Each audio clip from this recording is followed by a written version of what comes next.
Apa-apain itu gampang. Termasuk Jokowi itu mau kita apain, kita nantilah. Guntur Soekarno Putra kini balik arah menyerang Presiden Joko Widodo. Putra Presiden Soekarno itu sempat membela Jokowi, bahkan menyarankan untuk menjadi Ketua Umum PDIP menggantikan adiknya Megawati Soekarno Putri. Guntur pernah menyarankan Megawati mengikhlaskan jabatannya ke Jokowi. Menurut Guntur, saat itu Jokowi punya nilai-nilai yang ditanamkan oleh Presiden Republik Indonesia pertama Soekarno. Namun baru-baru ini Guntur justru menyerang Jokowi melalui pernyataannya yang disampaikan di kampanye Ganjar Mahfud. Serangan itu dilakukan saat kampanye acara Rock and Roll di Rumah Aspirasi Relawan Ganjar Mahfud Senin 29 Januari. Dalam orasinya, Guntur meminta pendukung untuk segera memenangkan Ganjar Mahfud.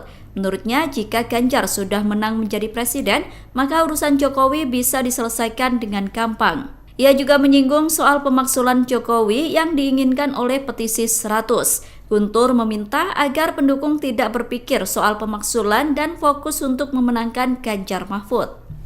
Yang tidak bisa ditunda tidak lain tidak bukan adalah memenangkan pasangan Ganjar Pranowo Mahfud MD menjadi Presiden dan Wakil Presiden Republik Indonesia.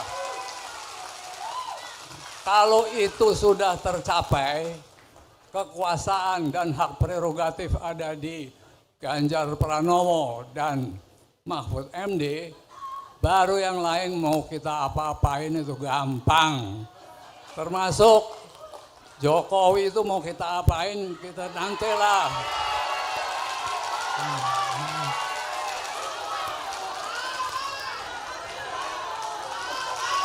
Maka tenang.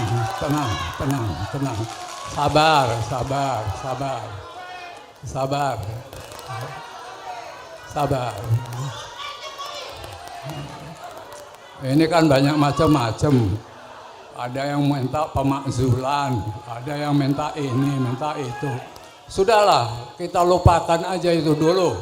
Yang penting sekarang menurut ajaran Bung Karno, yang tidak bisa ditunda-tunda, menangkan dulu Ganjar Pranowo Mahfud MD sebagai Presiden Republik Indonesia dan Wakil Presiden Republik Indonesia 2024. Download Tribun X sekarang, menghadirkan lokal menjadi Indonesia.